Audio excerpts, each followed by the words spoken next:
Start करते हैं हम लोग लेक्चर।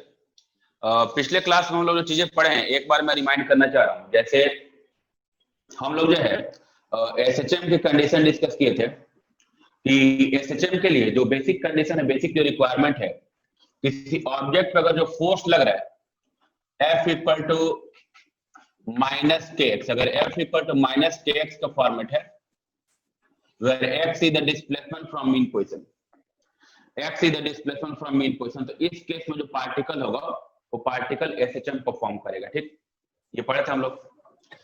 अब इसके करस्पॉन्डिंग हम लोग ये भी चीज फाइंड किए थे कि अगर इस टाइप की अगर इक्वेशन है F equal to minus K x अगर इक्वेशन है तो displacement from mean position, velocity and acceleration जो है वो कैसे कैसे फाइंड करें, उनका रिलेशन क्या होगा।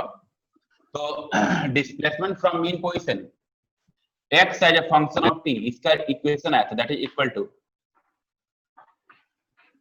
a sin omega t plus phi not.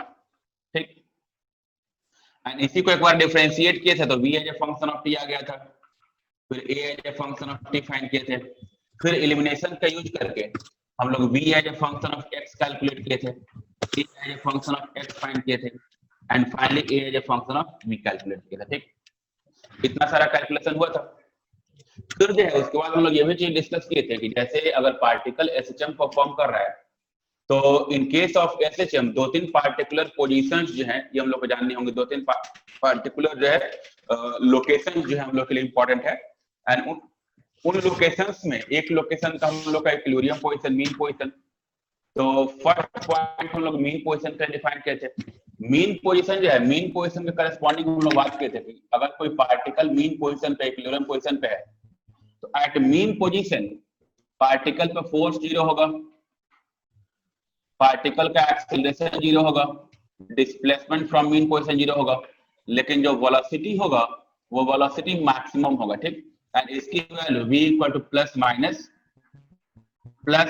A omega होगी। ठीक, तो एक चीज हम लोग यहाँ पे भी देख ले कि एक बार अगर कहीं पे कंफर्म हो जाए, अगर किसी पार्टिकल के लिए एक बार अगर कंफर्म हो जाए कि वो पार्टिकल एसएचएम परफॉर्म कर रहा है, तो अगर पार्टिकल एसएचएम परफॉर्म कर रहा है तो उसकी मैक्सिमम स्पीड जो है प्लस माइनस ए ओमेगा ही हो सकती है, where A is the amplitude and omega जो है, ओमेगा हम लोग का एंगुलर फ्रीक्वेंसी है, omega is the angular frequency of the particle. ठीक, तो A is the amplitude, omega is the angular frequency.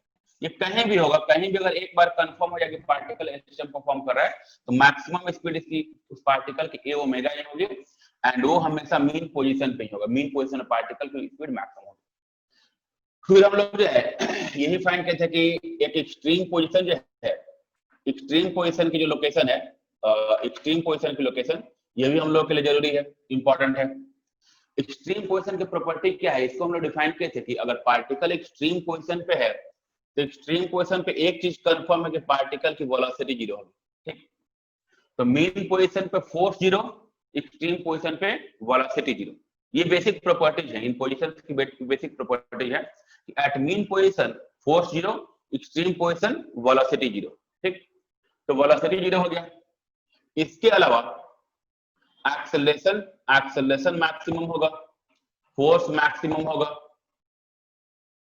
And x की वैल्यू मैक्सिमम होगी प्लस माइनस a। ठीक, यहां तक हम लोग बात किए थे। ठीक, तो ये यहां से ये चीज क्लियर होगा, अगर कहीं भी ये चीज कंफर्म है कि कोई पार्टिकुलर सेटअप अगर एसएचएम परफॉर्म कर रहा है, ठीक, तो उस केस में अगर वो सेटअप कहीं भी रेस्ट में है तो रेस्ट वाले जो पोजीशन हो एक्सट्रीम पोजीशन होगी। ठीक, एंड उसके बाद हम लोग ये भी डिस्कस किए थे कि मीन पोजीशन से दोनों एक्सट्रीम की जो लोकेशन होती है एग्जैक्टली सेम होती है।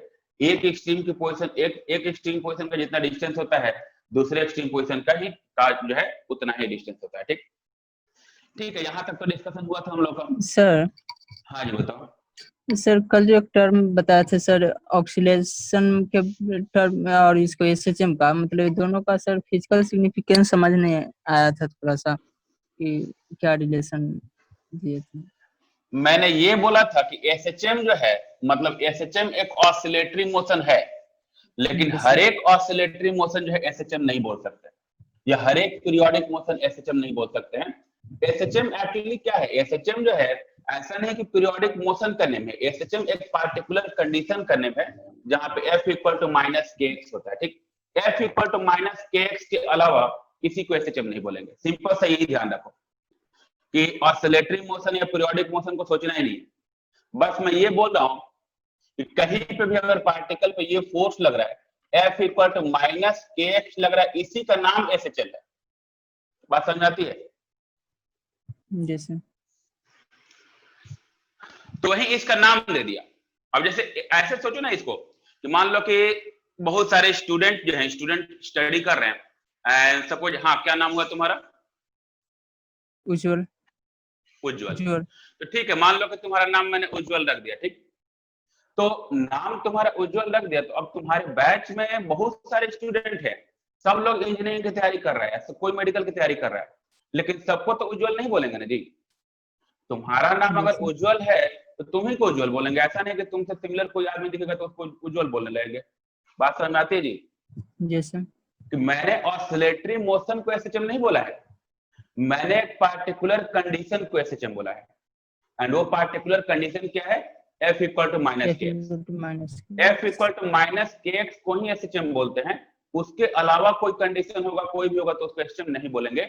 ऑसिलेटरी मोशन तो एक जनरल टर्म है, ऑसिलेटरी मोशन तो बहुत सारा टाइप का हो सकता है, तो ऑसिलेटरी मोशन इनफाइनाइट टाइप का हो सकता है, लेकिन सब एसएचएम नहीं है।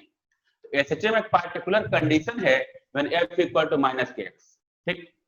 इसी को जब लोग जब रोटेशनल एसएचएम वाले पार्ट में आएंगे, एंगुलर एसएचएम वाले पार्ट में आएंगे, एंगुलर एसएचएम यही फोर्स जो है, फोर्स को टॉर्क रिप्लेस कर देगा, एंड जो डिस्प्लेसमेंट एक्स है उसको थीटा रिप्लेस कर देगा, तो वहां पर torque equal to minus C theta बोलेंगे।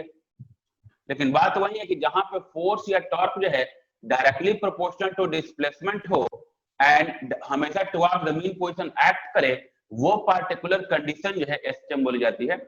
उसके अलावा कोई भी कंडीशन जो होगा एसएचएम नहीं बोलेंगे, ठीक है? यस।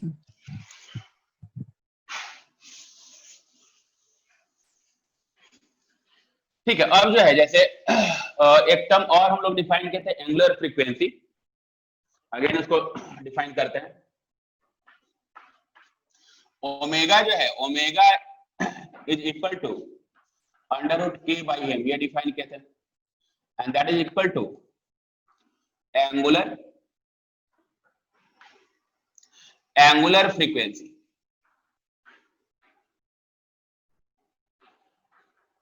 ठीक, एंगुलर फ्रीक्वेंसी।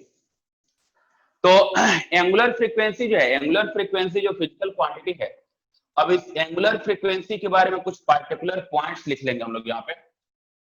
फर्स्ट पॉइंट तो ये है कि angular frequency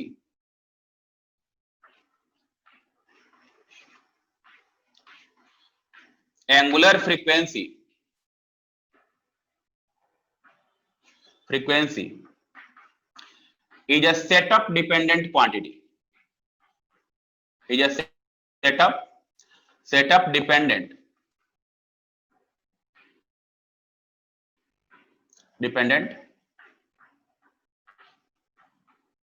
quantity. Angular frequency is a setup dependent quantity. अब setup dependent quantity क्या है जी? setup dependent quantity उसको बोलते हैं जो किसी एक पार्टिकुलर सेटअप के लिए फिक्स हो, जब तक सेटअप में चेंज ना हो तब तक वो क्वांटिटी चेंज नहीं होगी। अब जैसे एंगुलर फ्रीक्वेंसी सेटअप डिपेंडेंट क्यों बोला जाता है? एंगुलर फ्रीक्वेंसी में एक कांस्टेंट की टर्म आ रही है और ये मास की टर्म आ रही है। जैसे फोर्स, ये कांस्टेंट जो हम लोग फोर्स वाले टर्म से लिए थे, अब इसका एक एग्जांपल समझ लो। जैसे मान लो कि सपोज एक स्प्रिंग ब्लॉक सिस्टम है,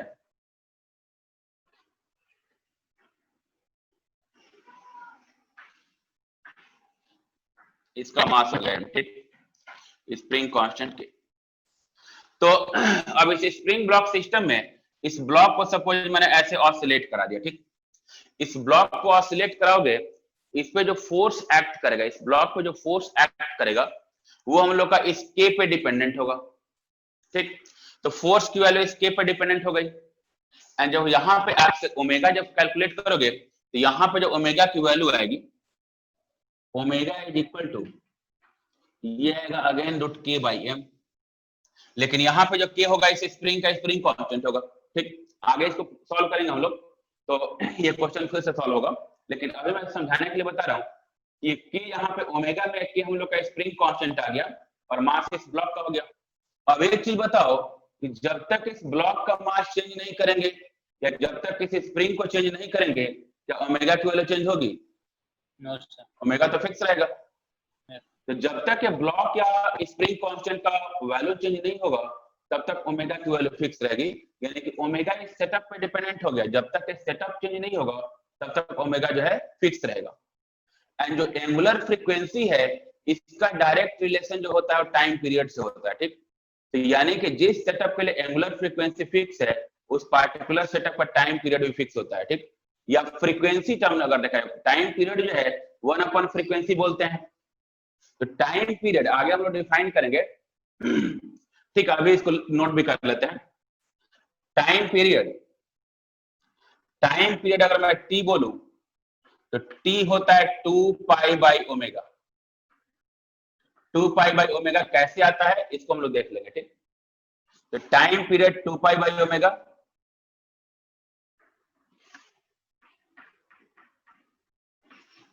it is time period. And frequency F जो है 1/टाइम पीरियड होता है, इसको हम लोग बोलते हैं फ्रीक्वेंसी, ठीक। फ्रीक्वेंसी इज 1/टाइम पीरियड। तो टाइम पीरियड हो गया 2π/ओमेगा एंड फ्रीक्वेंसी हो गया 1/टाइम पीरियड। अब देखो अगर किसी पार्टिकुलर सेटअप में ओमेगा की वैल्यू अगर फिक्स हो जाए, ओमेगा अगर चेंज नहीं होगा तो 2π तो कांस्टेंट है, 2π/ओमेगा चेंज नहीं होगा। एंड 2π/ओमेगा अगर कांस्टेंट है मींस उसका टाइम पीरियड कांस्टेंट है, ठीक। तो टाइम पीरियड फिक्स हो जाएगा। टाइम पीरियड फिक्स हो मतलब फ्रीक्वेंसी फिक्स हो गया। यानी कि हम लोग ये चीज बोल सकते हैं कि अगर ओमेगा जो है, अगर ओमेगा सेटअप डिपेंडेंट क्वांटिटी है तो टाइम पीरियड एंड फ्रीक्वेंसी ये भी हम लोग के सेटअप डिपेंडेंट क्वांटिटी है, ठीक। तो किसी भी पार्टिकुलर सेटअप के लिए ओमेगा की वैल्यू, टाइम पीरियड की वैल्यू एंड फ्रीक्वेंसी की वैल्यू, तीनों वैल्यू हमेशा फिक्स होता है। जब तक सेटअप चेंज नहीं होता है तब तक इन तीनों की वैल्यू चेंज नहीं होती है। कोई डाउट, कोई कंफ्यूजन इसमें? No sir. ठीक है, तो इसमें एक पॉइंट ये भी लिख लेंगे,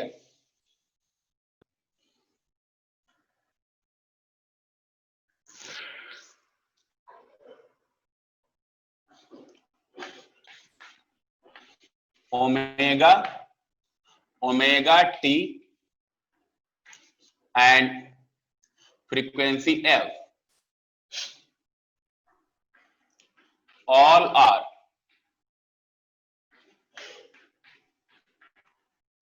setup dependent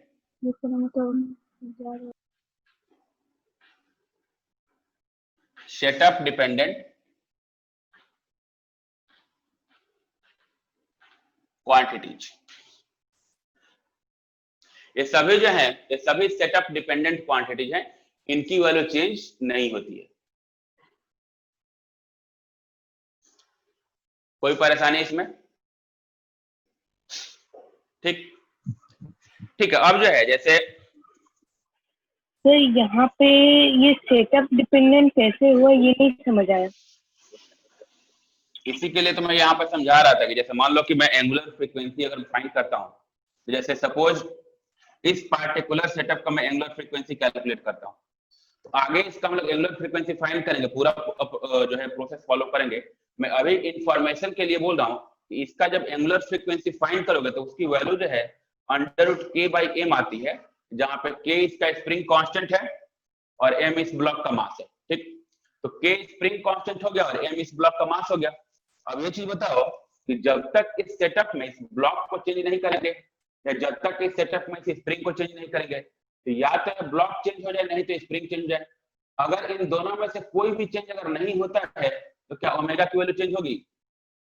ओमेगा √k/m है, ओमेगा √k/m है, तो √k/m को चेंज होने के लिए या तो इस ब्लॉक का मास चेंज होना होगा नहीं तो इस स्प्रिंग को चेंज होना होगा।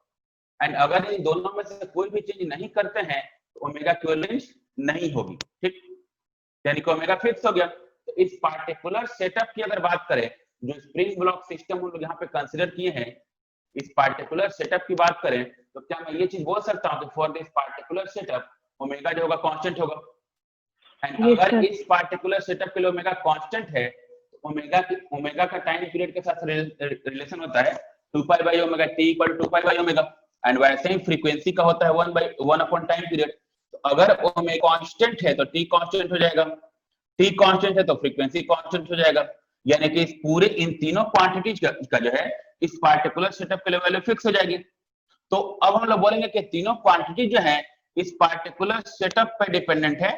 जब तक इस सेटअप में कुछ चेंज नहीं करेंगे, मींस कि मास या स्प्रिंग चेंज नहीं करेंगे, तब तक ये तीनों क्वांटिटीज फिक्स रहेंगी। बात समझ में आई राहत? जी सर। ठीक है, जी।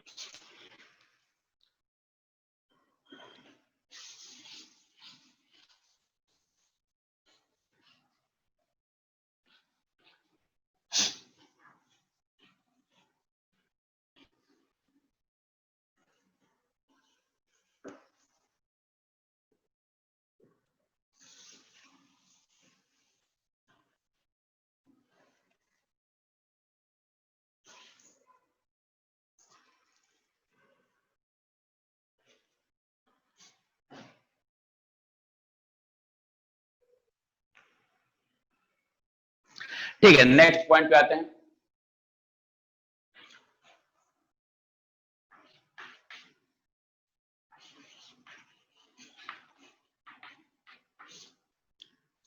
हम लोग का रिलेशन है x is equal to x as a function of t that is equal to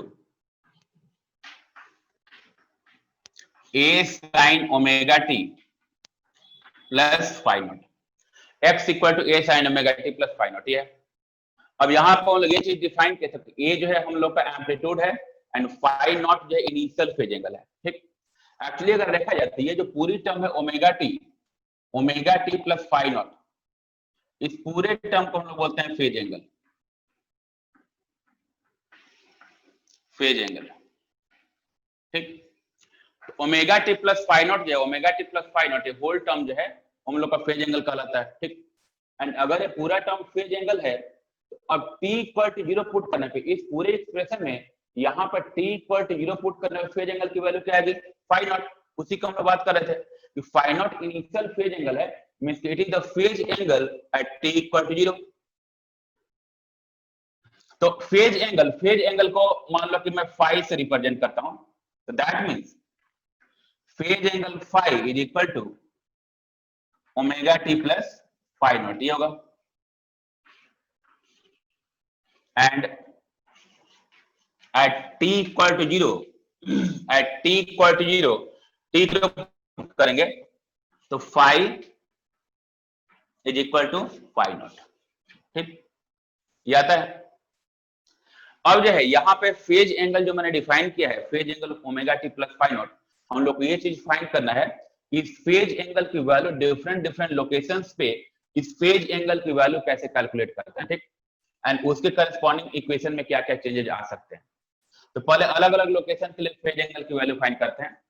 तो मान लो कि जो फर्स्ट लोकेशन है, मैं एक्सट्रीम पोजीशंस को अगर मैं पिक करूं,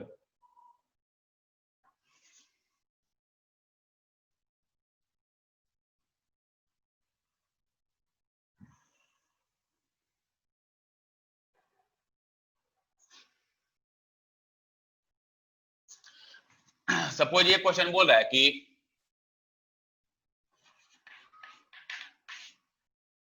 फाइंड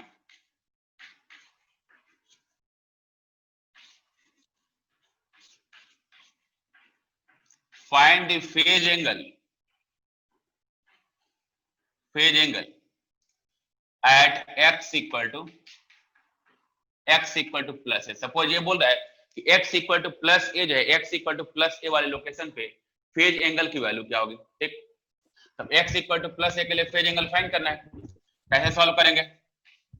हम लोग के पास इक्वेशन क्या है, x equal to a sin omega T plus phi naught, इसी को तो मैं फेज एंगल फाई बोल रहा हूं ना जी।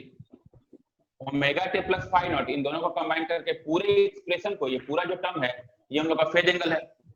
Omega T plus phi naught मैंने फाई रख दिया, तो हम लोग का बेसिक इक्वेशन है x equal to a sin phi, and अगर x equal to a sin phi हम लोग की बेसिक इक्वेशन है, तो दैट मींस मुझे फाई की वैल्यू चाहिए प्लस ए पे, तो एक्स को प्लस ए रख दो, A equal to A sine phi, ये होगा, ये टर्म कैंसिल हुई, यानी कि हम लोग के पास आ गया साइन फाई इक्वल टू 1, ठीक।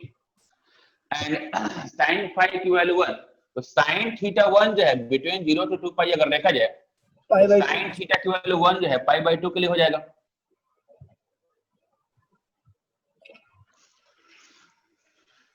तो that means phase angle phi, इसकी वैल्यू आ जाएगी पाई बाई 2, ठीक है। ऐसे मान लो कि कुछ और लोकेशन के लिए फाइंड करते हैं, find the phase angle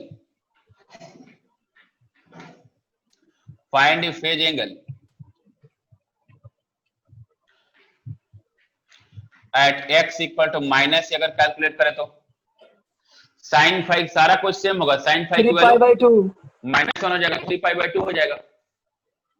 तो x इक्वल टू -1, तो minus A is equal to A sine phi रखेंगे, ये कैंसिल होगा, तो that means sine phi is equal to -1, ये होगा, and that means phi is equal to 3 pi by 2, ठीक। तो दोनों जो एक्सट्रीम पोजीशंस हैं उनके लिए तो हम लोग फाइंड कर लीजिए। एक एक्सट्रीम पोजीशन हम लोग का था x equal to plus A, and दूसरा एक्सट्रीम पोजीशन था x equal to minus A, and for both the extreme positions हम लोग ये चीज कैलकुलेट किए कि फेज एंगल जो है पॉजिटिव एक्सट्रीम पोजीशन के लिए फेज एंगल हम लोग का पाई बाई 2 है, और नेगेटिव जो एक्सट्रीम पोजीशन है उसके लिए फेज एंगल जो हम लोग का 3 पाई बाई 2 है। अब कुछ और लोकेशंस यहाँ पे फाइंड करते हैं, जैसे मान लो कि फेज एंगल पूछ रहा है x इक्वल टू 0 के लिए, मीन पोजीशन के लिए,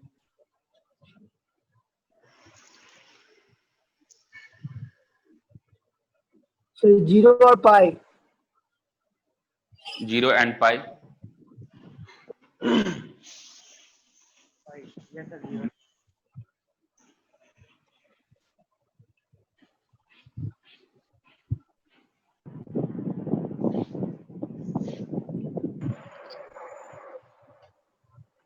तो इसके लिए अगर कैलकुलेट करें x इक्वल टू 0 के लिए अगर फाइंड किया जाए, तो अगेन हम लोग के पास इक्वेशन क्या है, x equal to a sin phi, हम लोग की बेसिक इक्वेशन है। मुझे ये फाई की वैल्यू चाहिए x इक्वल टू 0 के लिए, 0 पुट करो, तो a sin फाई होगा, यानी कि यहाँ से sin फाई की वैल्यू, माइक ऑफ करेंगे सब लोग,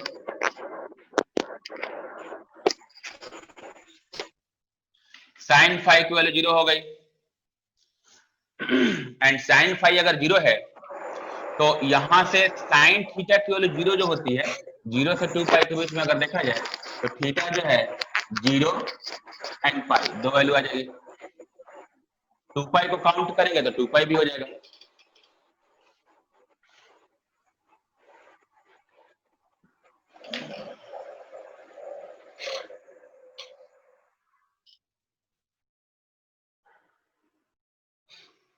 ठीक है, तो बिटवीन 0 to 2 पाई जो हम लोग का यहाँ पे वैल्यू होगा साइन थीटा इक्वल टू 0 के लिए, तो 0 एंड पाई दो वैल्यू फाइंड किए, तो मीन पोजीशन जो है, मीन पोजीशन के लिए दो वैल्यू आ गया। ऐसे ही मान लो कि अगर मैं ये पूछूं कि find a phase angle at x equal to a by 2, a by 2 के लिए फेज एंगल की वैल्यू क्या होगी? Pi by 6, pi by 3 sir, pi by 3 sir, pi by 6 sir, pi by 6,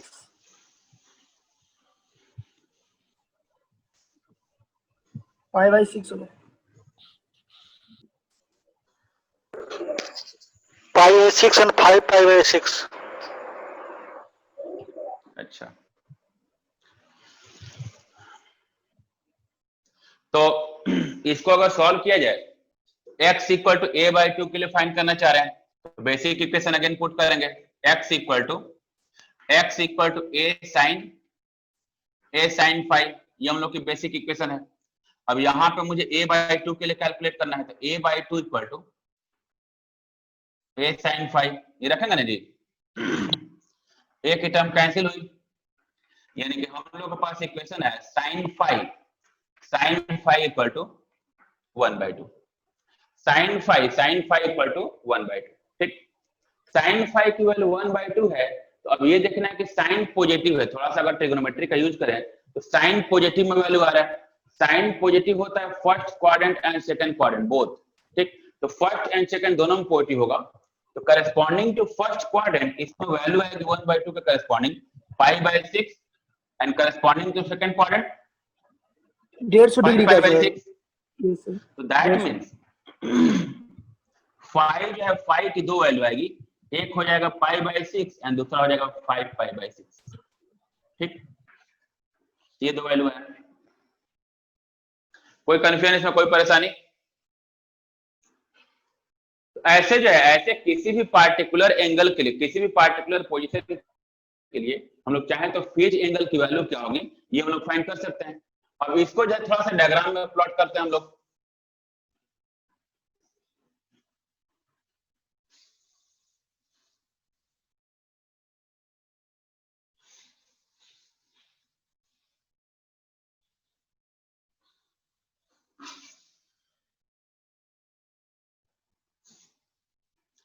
अब जैसे मान लो कि अगर कोई पार्टिकल एसएचएम परफॉर्म कर रहा है एंड सपोज इस लाइन के लॉन्ग पार्टिकल एसएचएम कर रहा है, ठीक। ये हम लोगों ने -a मान लिया, दिस इज +a, ये हो गया ओरिजिन, ठीक, 0 मेन पोजीशन। तो मेन पोजीशन से +a टू -a ये हम लोग का एसएचएम हो रहा है।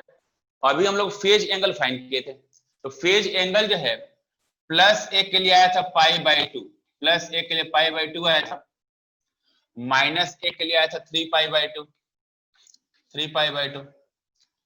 मेन पोजीशन जो है, मेन पोजीशन के लिए दो फेज एंगल आया था, एक वैल्यू 0 आई थी एंड दूसरी वैल्यू पाई आई थी। अब हम लोग यहाँ पे डायग्राम प्लॉट करके देखने का ट्राई कर रहे हैं कि अगर कोई पार्टिकल इस लाइन पे एसएचएम परफॉर्म कर रहा है तो कैसे कैसे मूव कर रहा होगा, उसका मूवमेंट कैसे कैसे होगा। तो अगर कोई पार्टिकल एसएचएम परफॉर्म कर रहा है तो मान लो कि यहां से मीन पोजीशन से चलना स्टार्ट किया, तो मीन पोजीशन से पहले पॉजिटिव एक्सट्रीम की तरफ गया, पॉजिटिव एक्सट्रीम से टर्न किया होगा, टर्न करके फिर मीन पोजीशन आया, फिर निगेटिव एक्सट्रीम गया होगा, निगेटिव एक्सट्रीम से फिर टर्न किया होगा, फिर टर्न करके मीन पोजीशन आया होगा, एंड फिर ऐसे जो है ये सिचुएशन पॉइंट ये है कि ये पार्टिकल जो है इस लाइन पे ऐसे ऐसे घूम रहा होगा, ठीक, ऐसे ऐसे ऑसिलेट कर रहा होगा, ठीक। अब इसके करस्पॉन्डिंग हम लोग फेज एंगल फाइंड किए हैं, तो मैं ये दिखाना चाह रहा हूं कि जो मेन पोजीशन पे दो फेज एंगल फाइंड किए हैं, एक फेज एंगल हम लोग का 0 है और दूसरा पाई है, वो दोनों फेज एंगल्स का जो है सिग्निफिकेंस क्या है। तो 0 एंड पाई की अगर बात की जाए तो मेनली ये डायरेक्शन रिप्रेजेंट करते हैं। जैसे मान लो कि यहाँ पे अगर देखें, अगर मैं मीन पोजीशन से पॉजिटिव एक्सट्रीम की तरफ जब जा रहा है, इसको अगर मैं phi = 0 काउंट करता हूं, ये अगर phi = 0 है तो फिर दोबारा से पार्टिकल जो है दोबारा से मीन पोजीशन पे आ रहा है, लेकिन इस बार मीन पोजीशन से निगेटिव एक्सट्रीम की तरफ जा रहा है। जब निगेटिव एक्सट्रीम की तरफ जाएगा तो इसके करस्पॉन्डिंग फेज एंगल पाई हो जाएगा, तो यहाँ पे फेज एंगल हम लोग पाई लिखेंगे, एंड फिर जो है एक बार और फिर यहाँ पे मीन पोजीशन पे आया, फिर से पार्टिकल इधर जा रहा होगा पॉजिटिव की तरफ, तो यहाँ पे फेज एंगल फाई कितना हो जाएगा, 2π हो जाएगा। एंड ये चीज हम लोग जानते हैं कि साइन का फंक्शन है 0 एंड 2π दोनों सेम चीज होता है, साइन 0 की वैल्यू एंड साइन 2π की सिचुएशन एग्जैक्टली सेम होती है, 2π के बाद तो सिचुएशन रिपीट होता है ना जी। तो ये बेसिकली ये है जो फेज एंगल जो है, इससे हम लोग ये पता कर सकते हैं कि पार्टिकल की लोकेशन क्या है और पार्टिकल किस डायरेक्शन में जा रहा है, ठीक। अब यहाँ पे अगर एक्सट्रीम पोजीशन की बात करें तो एक्सट्रीम पोजीशन पे फेज एंगल की एक ही वैल्यू आ रही है। कारण ये है कि अगर कोई पार्टिकल एक्सट्रीम पोजीशन पे है तो एक ही डायरेक्शन उसकी हो सकता है कि एक्सट्रीम पोजीशन से मीन की तरफ जा रहा होगा, दूसरा कोई पॉसिबल केस होगा ही नहीं। लेकिन इन दोनों एक्सट्रीम पोजीशंस के अलावा किसी भी पॉइंट पे जाए, जैसे मान लो कि a/2 पे गए, तो a/2 की लोकेशन ये थी।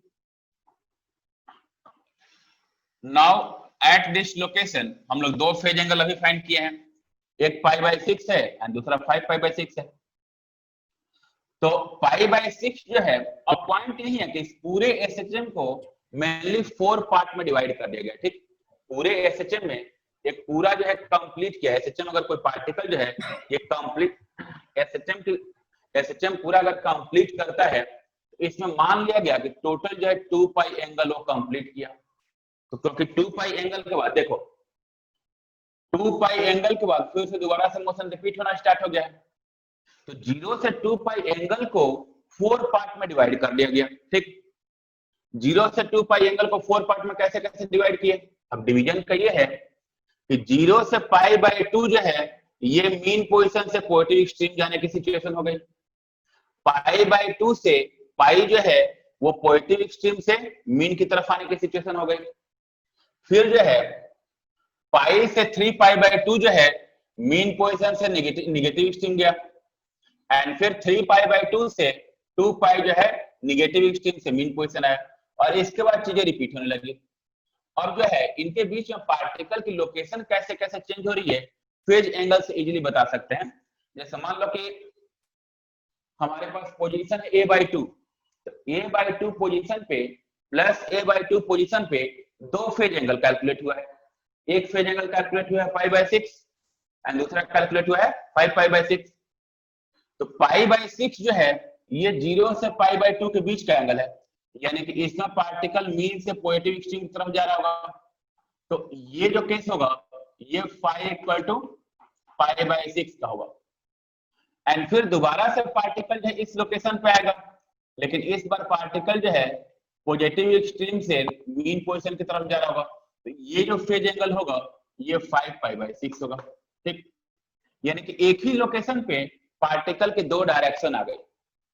यानी कि क्या यहां से मैं ये चीज बोल सकता हूं कि जो एसएचएम में फेज एंगल डिफाइन किया गया है वो मेनली इसलिए डिफाइन किया गया है ताकि पार्टिकल की डायरेक्शन जो है पार्टिकल के मोशन की एग्जैक्ट डायरेक्शन पता चल सके। क्योंकि एक ही लोकेशन पे दो डायरेक्शन है। किसी भी एक्सट्रीम पोजीशंस के अलावा, दो एक्सट्रीम पोजीशंस के अलावा कोई भी लोकेशन तुम पिक करके देख सकते हो। हर एक लोकेशन पे जो किसी भी लोकेशन पे फाइंड करोगे तो हर एक लोकेशन पे दो दो फेज एंगल आएगा। ठीक, एंड अगर हर एक लोकेशन पे दो दो फेज एंगल आ रहा है तो दोनों फेज एंगल्स का जो है सिग्निफिकेंस वही है कि एक पार्टिकुलर लोकेशन पे अगर दो फेज एंगल है तो मेनली वो दो डायरेक्शंस दिखा रही हैं एंड उन दोनों डायरेक्शंस को जो है फेज एंगल की वैल्यू देख के इजीली फाइंड कर सकते हैं। ठीक, तो यहाँ पर फेज एंगल के बारे में एक पॉइंट हम लिख लेंगे कि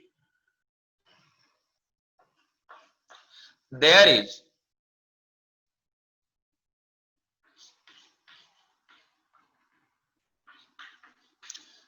is no physical significance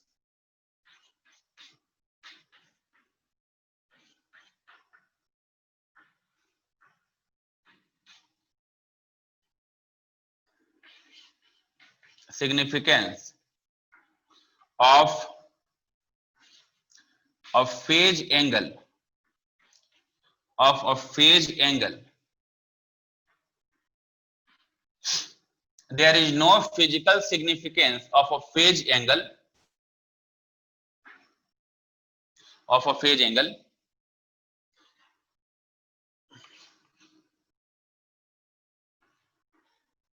phase angle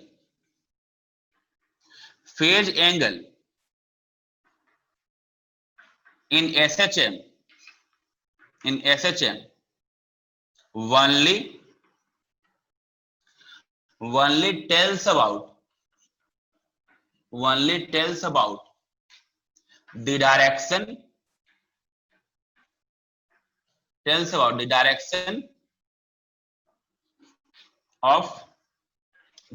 of motion of the particle या ऑफ द ऑब्जेक्ट।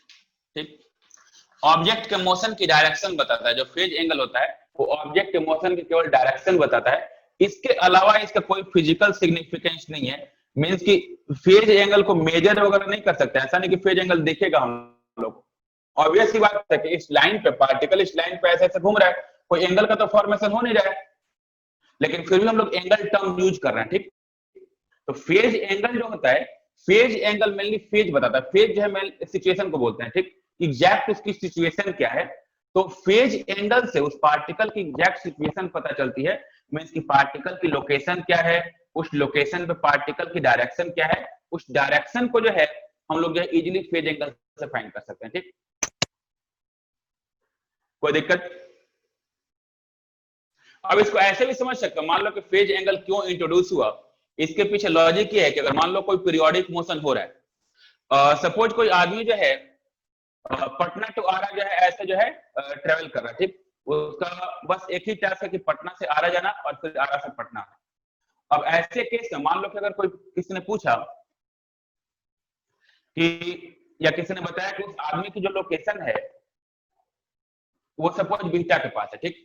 आदमी बीटा के पास है, तो सपोज उस आदमी की लोकेशन मैंने बीटा बता दिया, क्या इससे एग्जैक्ट इंफॉर्मेशन पता चला क्या कि वो आदमी बीटा में अगर है तो एग्जैक्ट उसकी सिचुएशन क्या है, क्या वो बीटा से पटना आ रहा है या बीटा से आरा जा रहा है?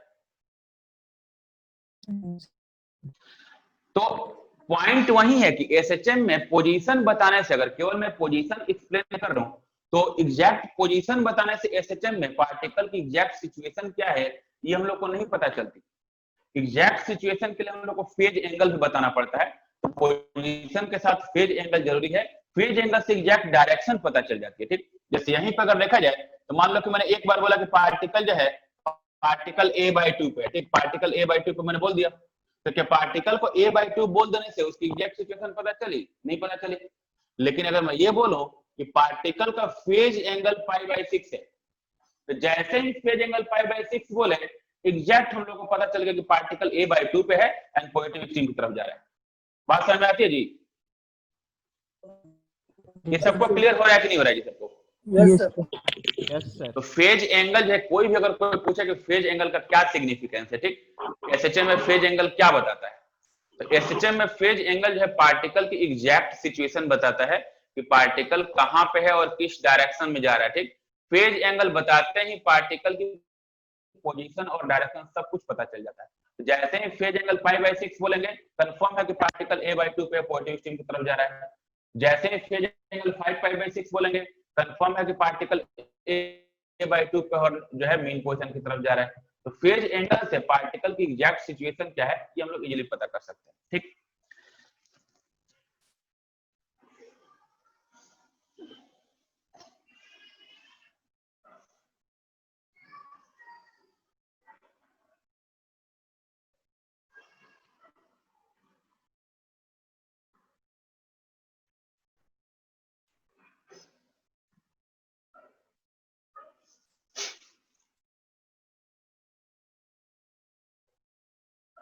ठीक है, अब थोड़ा सा पॉइंट ये भी है कि फेज एंगल के बारे में इतना डिस्कस किए कि फेज एंगल को कैसे फील किया जाए, ठीक। जो यहाँ पर 1D मोशन है, 1D मोशन में तो फेज एंगल कुछ फील हो नहीं रहा है, डायरेक्शन ठीक है मैंने बता दिया, लेकिन फेज एंगल जो है कैसे इसको फील करें इसके लिए हम लोग को सर्कुलर मोशन का रेफरेंस लेना पड़ेगा। तो नेक्स्ट एक इसमें पॉइंट लिखेंगे,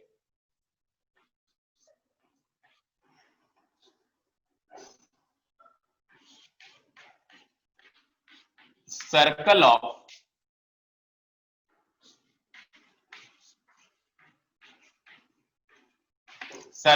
रेफरेंस, सर्कल ऑफ रेफरेंस, ठीक। सर्कल ऑफ रेफरेंस का पॉइंट ये है, consider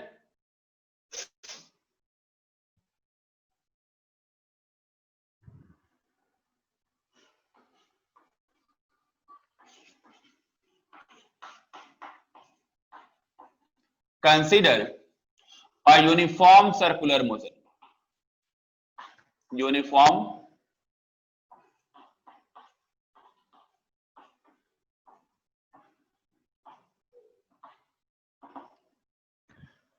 consider a uniform circular motion. मान लो कि एक यूनिफॉर्म सर्कुलर मोशन का अगर सिचुएशन देखा जाए, सपोज एक पार्टिकल जो है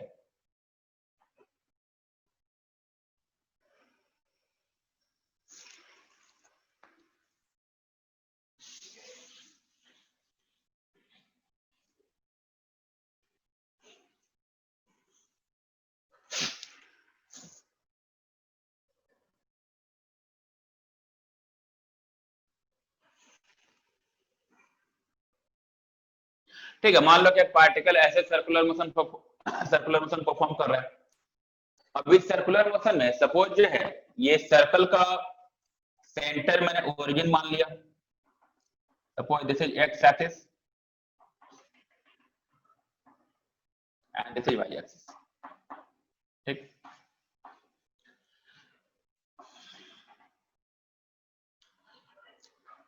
इन दिस सर्कुलर मोशन पार्टिकल का इनिशियल पोजीशन जो है, इनिशियली मैंने अज्यूम किया कि पार्टिकल जो है एंटी क्लॉकवाइज रोटेट कर रहा है और इनिशियली पार्टिकल जो फर्स्ट क्वाड्रेंट में है, ठीक।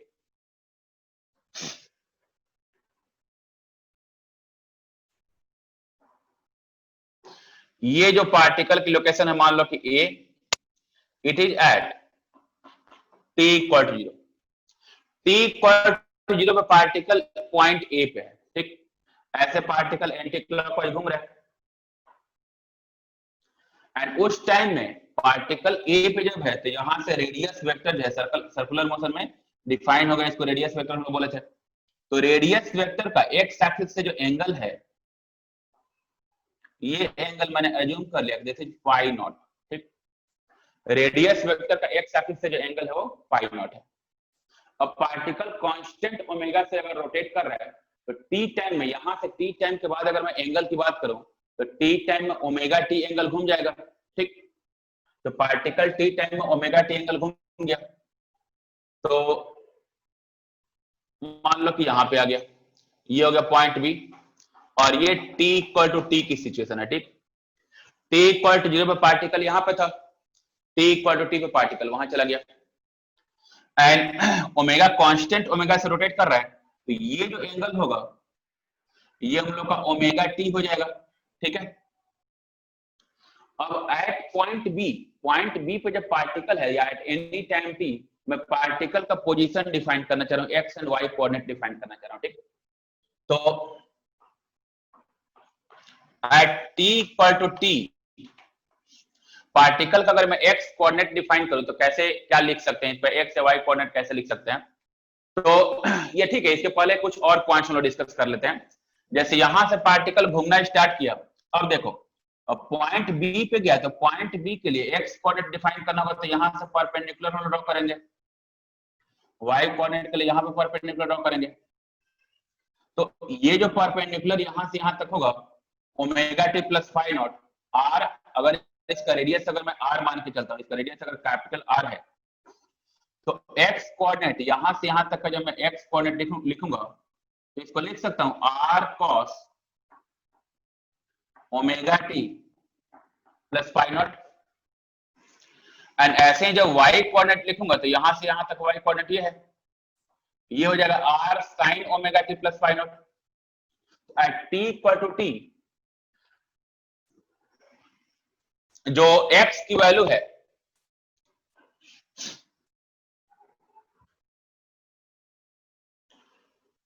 x equal to X coordinate is equal to R cos omega T plus phi naught, ये होगा, ठीक है।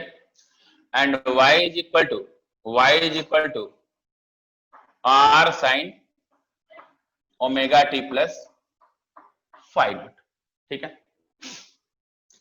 ठीक है, ये एक्स और वाई कोऑर्डिनेट टाइम के साथ कैसे कैसे चेंज हो रहा है हम लोग लिख लिए। अब केवल वाई कोऑर्डिनेट कैसे चेंज हो रहा है उस पर फोकस करते हैं। तो वाई कोऑर्डिनेट के चेंजिंग का अगर मैं देखो तो यहां पे मैं ये बोल सकता हूं कि जैसे मान लो पार्टिकल यहां से चलना है, ऐसे घूम के आया पार्टिकल, यहां से जब इधर चलना स्टार्ट हुआ होगा, यहां से जब इधर पार्टिकल चलना स्टार्ट हुआ होगा तो पार्टिकल का वाई कोऑर्डिनेट बढ़ना स्टार्ट हुआ होगा। तो यहां से मैं केवल इसका वाई कोऑर्डिनेट जो है वाई कोऑर्डिनेट इंक्रीज करके कहां जाएगा उसको मैं देखना चाह रहा हूं। तो पहले पार्टिकल का वाई कोऑर्डिनेट इंक्रीज किया, वाई कोऑर्डिनेट इंक्रीज करके यहां पे गया, तो जब पार्टिकल यहां से घूम के यहां से रोटेट करके पार्टिकल जब यहां पे आएगा तो पार्टिकल का वाई कोऑर्डिनेट 0 से चेंज होके प्लस आर हो जाएगा, ठीक। फिर जब पार्टिकल इधर आना स्टार्ट होगा तो प्लस आर से उसका कोऑर्डिनेट घटेगा एंड वो घट के फिर से यहां पे आने पे 0 हो जाएगा। फिर जब पार्टिकल इधर नीचे साइड जाएगा तो इसका वाई कोऑर्डिनेट माइनस आर तक जाएगा। y कोऑर्डिनेट -r तक गया, एंड फिर यहां से जो है, यहां से जब ऊपर जाएगा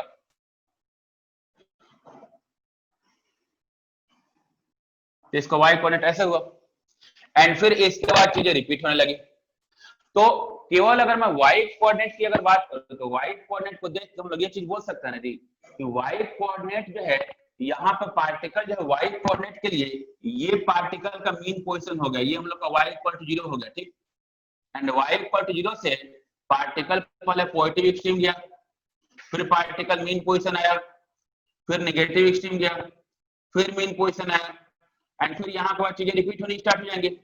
यानी कि y कोऑर्डिनेट की अगर मैं केवल y कोऑर्डिनेट की बात करूं तो y कोऑर्डिनेट की जो सिचुएशन है ऑलमोस्ट एग्जैक्टली वही लग रही है जो SHM में होता है, ठीक।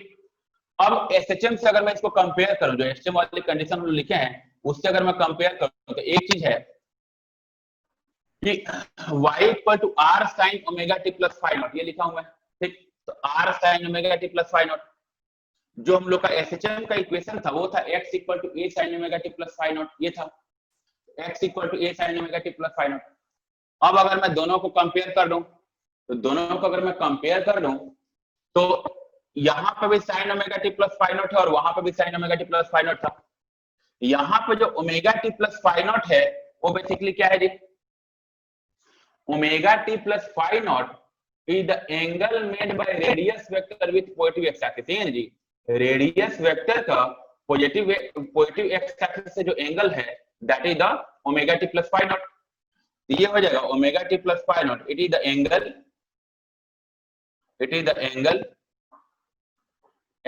Made by the radius vector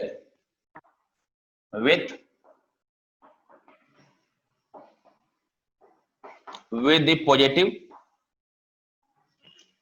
x axis, ठीक। पॉजिटिव एक्स एक्सिस के साथ रेडियस वेक्टर का जो एंगल फॉर्म हो रहा है उसको हम लोग omega T plus phi naught बोल रहे हैं। एंड जो हम लोग की SHM की इक्वेशन है, SHM की जो इक्वेशन लिखे थे वो हम लोग का था x equal to a sin omega T plus phi naught, ये था ना जी। ये क्या था वहां पे, फेज एंगल, वहां पे फेज एंगल था। अब ये एक्सप्रेशन और वो एक्सप्रेशन एकदम आइडेंटिकल है और सिचुएशन भी एकदम आइडेंटिकल दिख रही है, तो मैं चाहूं तो इसको और उसको कंपेयर कर सकता हूं। अब यहां से मैं चाहूं तो जो फेज एंगल जो है, जो सर्कल ऑफ रेफरेंस है, उसमें फेज एंगल को angle made by the radius vector with positive x axis जो उससे कंपेयर कर सकता हूं, ठीक। अब फेज एंगल कैसे कैसे चेंज हो जाए यहाँ पे देखते हैं। अगर ये एंगल जो है, जो angle made by radius vector है, इसी को अगर मैं फेज एंगल मान लो कंपेयर करके, तो जब पार्टिकल यहाँ पे एक्स एक्सिस पे रहा होगा, एक्स एक्सिस को क्रॉस कर रहा होगा, उस टाइम में ये एंगल क्या होगा, 0। यानी कि यहाँ पे जब फेज एंगल लिखेंगे तो फेज एंगल 0 लिखेंगे, ठीक। तो चलो यहाँ पे आ जाते हैं, यानी कि यहाँ पे फेज एंगल, इसके करस्पॉन्डिंग फेज एंगल 0 हो जाएगा, ठीक। फिर यहां से हम लोग जब इधर जाएंगे तो जब y एक्सिस में पहुंचा तो कितना एंगल घूम गया, π/2। तो यहां पे जाएंगे तो फेज फाई इक्वल टू π/2 चले जाएंगे, ठीक। फिर जो है यहां से जब इधर आएगा, जब इस पॉइंट पे आ गया तो पॉजिटिव एक्स डायरेक्शन से इसका टोटल एंगल कितना हो गया, पाई के इक्वल। जब यहां पे जाएंगे तो फेज एंगल फाई कितना लिख लेंगे, पाई के इक्वल। तो यहां का फेज एंगल, इस पॉइंट का फेज एंगल जो है फाई इक्वल टू पाई हो जाएगा, ठीक है। फिर जो है जब यहां से नीचे गए, यहां से जब इधर गए, तो जब यहां पे जाएंगे तो पॉजिटिव एक्स डायरेक्शन से टोटल एंगल जो फॉर्म किया वो 3π/2 हो गया। तो जब यहां पे जाएंगे तो यहां का फेज एंगल जो होगा ये फाई इक्वल टू 3π/2 हो जाएगा। तो यहां पे फाई 3π/2 हो जाएगा, ठीक है। एंड फिर यहां से जब यहां पे आ जाएंगे तो टोटल एक चक्कर घूम गए, तो यहां का फेज एंगल कितना हो जाएगा जी, 2π। तो फिर जब यहां, यानी कि यहां पे आ गए, जब यहां से घूम के यहां पे आ गए तो इस पॉइंट का जो फेज एंगल होगा वो 2π हो जाएगा। बात समझ में आती है जी? तो ये जो फेज एंगल है, जो फेज एंगल की बात कर रहे हैं, उसको सर्कल ऑफ रेफरेंस से जो है, सर्कल ऑफ रेफरेंस से कंपेयर कर सकते हैं एंड हम लोग फील कर सकते हैं कि कैसे कैसे एंगल चेंज हो रहे होंगे। तो सिंपली ऐसे मान लो कि फेज एंगल का जो एंगल जो है वो हम लोग का पॉजिटिव एक्स एक्सिस से जो रेडियस वेक्टर है, रेडियस वेक्टर का एंगल है, एंगल रेडियस वेक्टर के जैसे जैसे चेंज होते जा रहा है वैसे वैसे फेज एंगल की वैल्यू जो है चेंज होते जा रही है। कोई दिक्कत, कोई परेशानी इसमें? No sir. ठीक है, यस सर।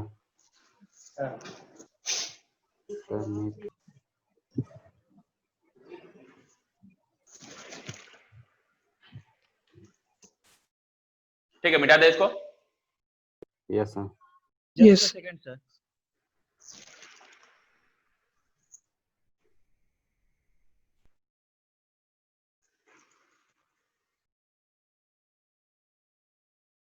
हो गया सर।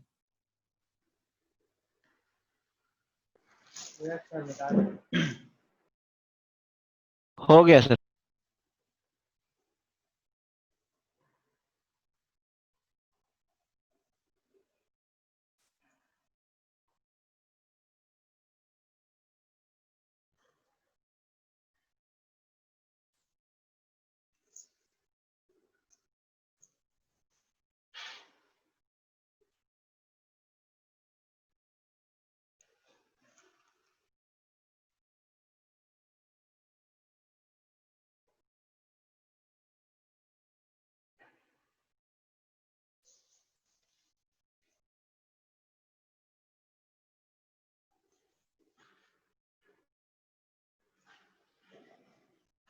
ठीक है, अब एक दो पॉइंट और इसमें डिस्कस करते हैं। जैसे मान लो कि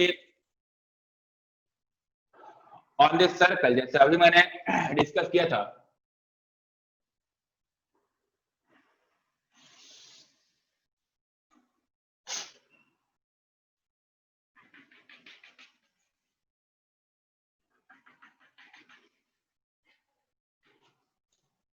हम लोग ये चीज फाइंड किया था फेज एंगल में कि x इक्वल टू a/2 के लिए दो फेज एंगल आया था हम लोग का।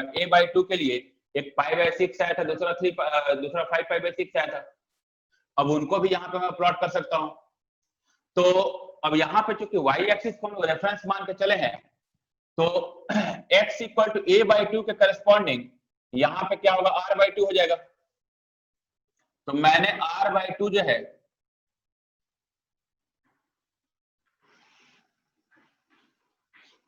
r/2 वाले पॉइंट पे कैसे लाइन ड्रॉ कर दिया। तो अगर पार्टिकल की पोजीशन, अगर पार्टिकल जो है सपोज मैं y एक्सिस से मैं कंपेयर कर रहा था, तो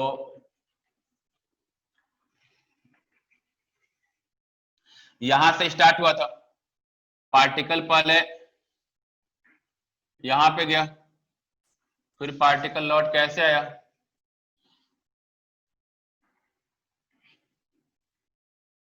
ये पूरा एक चक्कर कंप्लीट हुआ था। मैं जो है मैं r/2 की बात कर रहा हूं, ठीक।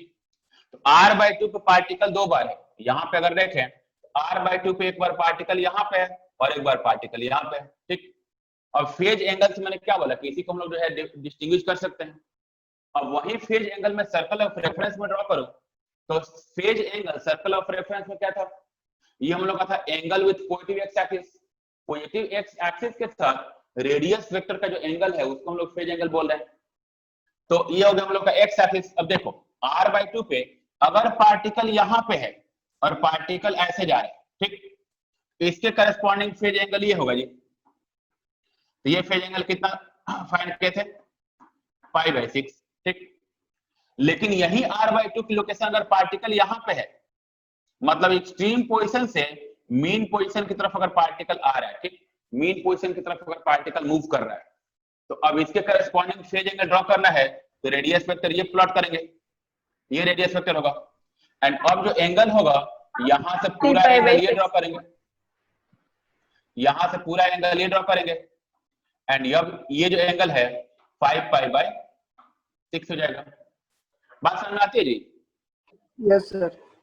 ठीक है। तो ऐसे किसी भी लोकेशन के लिए जो है हम लोग चाहे तो इजीली फेज एंगल की वैल्यू क्या है इजीली कैलकुलेट कर सकते हैं।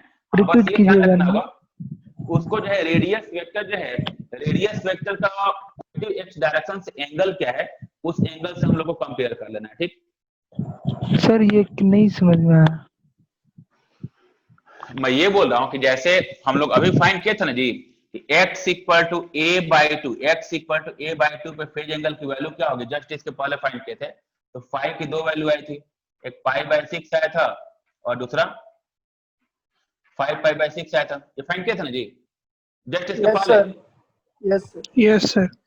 तो 5 pi by 6 and pi by 6, अब उसको मैं वही सर्कल ऑफ रेफरेंस में मैं सेम एग्जांपल को फिर यहाँ पर रिपीट करके ये बताना चाह रहा हूँ कि जो हम लोग पाई बाई 6 या 5 पाई बाई 6 हम लोग फाइंड किए हैं वो बेसिकली किस चीज के करस्पॉन्डिंग है, उसको उसका सिग्निफिकेंस यहाँ पे क्या है।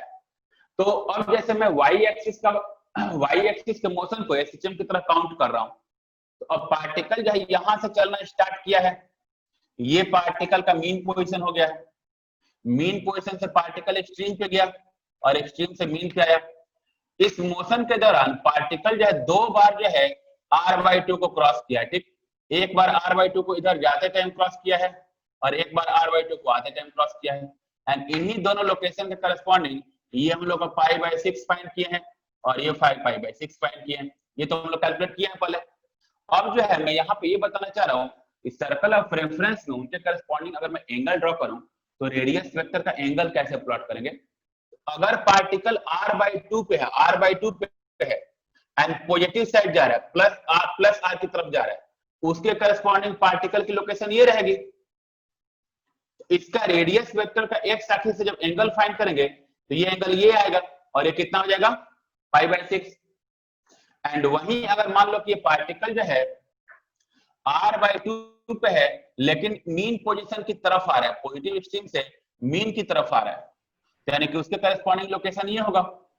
एंड अगर इसके करस्पॉन्डिंग लोकेशन ये है, इस केस में हम लोग ये बोल सकते हैं कि जब रेडियस वेक्टर प्लॉट करेंगे, रेडियस वेक्टर खींचेंगे, तो रेडियस वेक्टर का यहां से पॉजिटिव एक्स डायरेक्शन से जो एंगल होगा ये कितना हो जाएगा 5 पाई बाई 6 हो जाएगा। नहीं, इन एंगल्स को दिखाने के लिए हम लोग जो सर्कल ऑफ रेफरेंस का यूज किए हैं। कोई दिक्कत? No sir.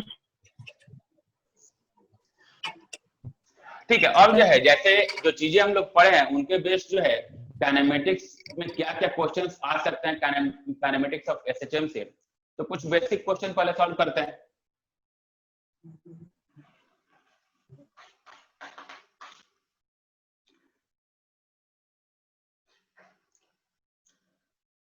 The force acting on a particle, on an object of mass 2 kg is given as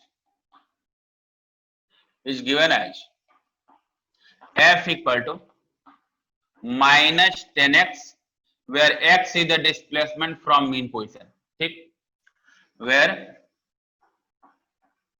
x is the displacement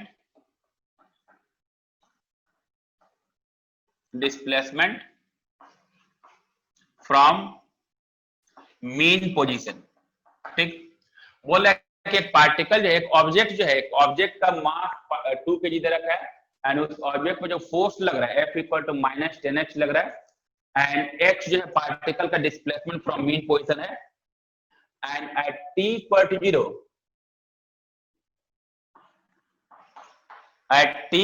0 initially बोल रखा है कि जो x की वैल्यू है x equal to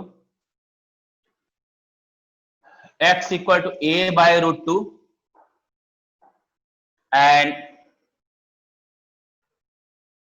velocity v equal to minus 10 meter per second, ठीक।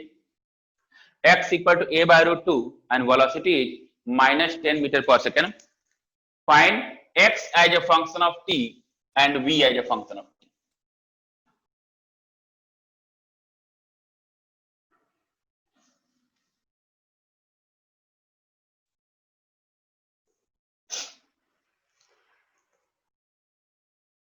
Find x as a function of t, v as a function of t. क्या होना चाहिए बताओ थोड़ा सा।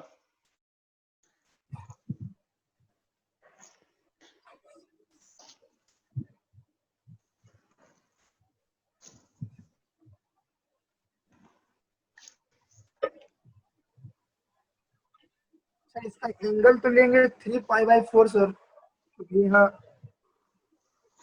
वेलोसिटी नेगेटिव में है सर।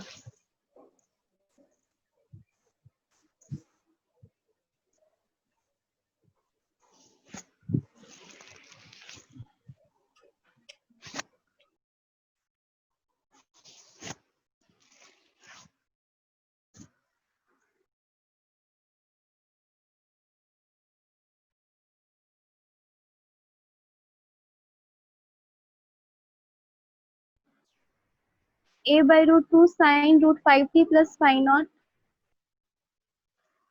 हाँ जी, कह रहे हैं a/√2 sin √5t plus phi naught. Phi naught, phi naught क्या जी, कंप्लीट आंसर चाहिए सब वैल्यू के साथ।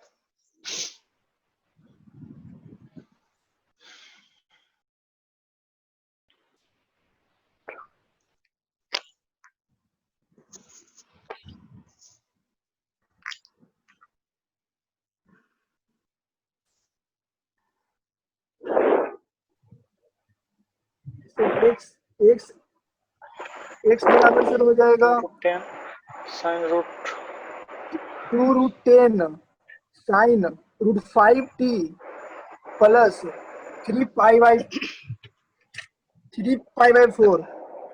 3π/4। वेलोसिटी के लिए कुछ करते हैं।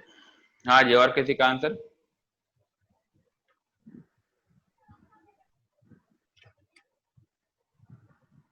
और कोई फाइंड किया जी? रौनक क्या रहा आंसर?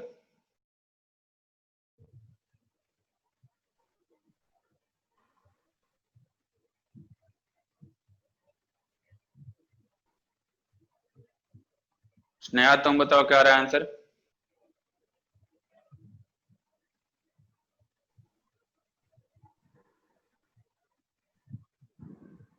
क्या हुआ जी, कोई बोल नहीं रहा है? सर a हाँ जी बताओ। sir x a/√2 sin √5t plus pi/4. ना ना। हाँ जी रिचा तुम बताओ तो। Sir a/√2 sin √5t plus 3π/4. v as a function of t. अच्छा ठीक है, चलो देखते हैं।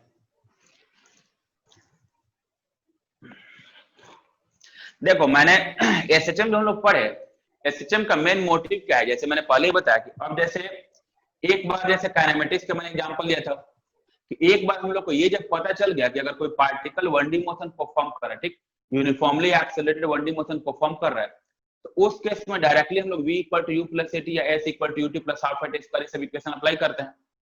तो वही सेम चीज जो है हम लोग को एसएचएम के बारे में भी सोचना है कि अगर कहीं पे एक बार मुझे पता चल गया कि पार्टिकल पे F = -kx का फोर्स लग रहा है, अगर पार्टिकल पे F = -kx का फोर्स लग रहा है, तो मैं directly x = a sin ωt + phi naught वाले इक्वेशन से स्टार्ट कर सकता हूं, ठीक।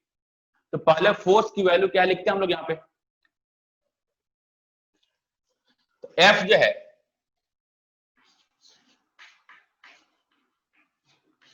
given that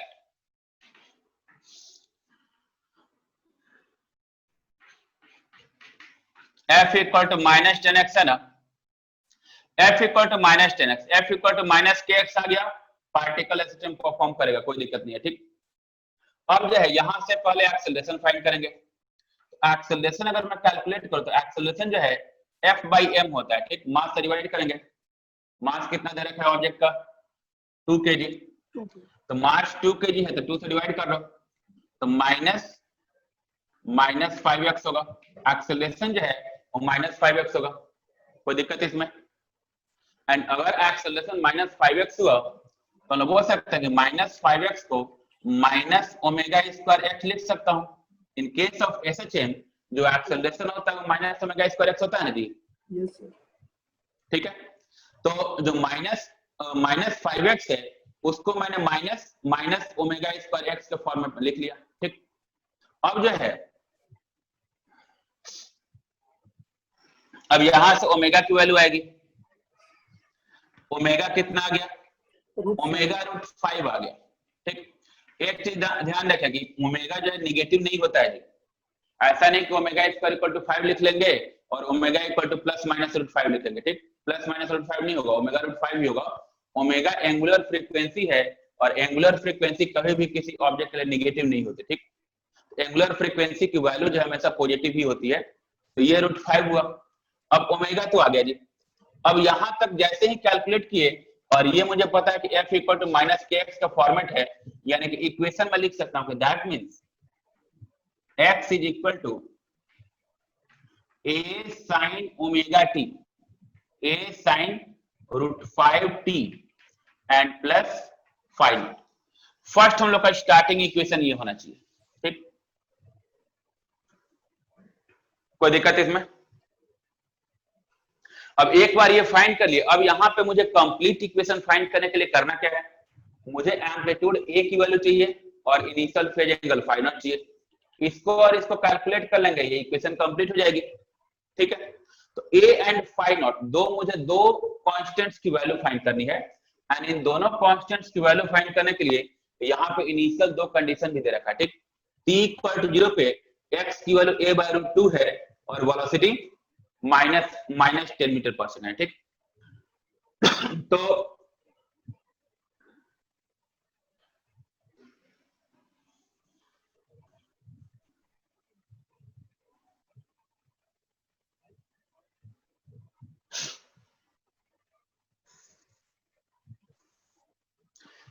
अब जो है t = 0 पे इक्वेशन पुट करो, तो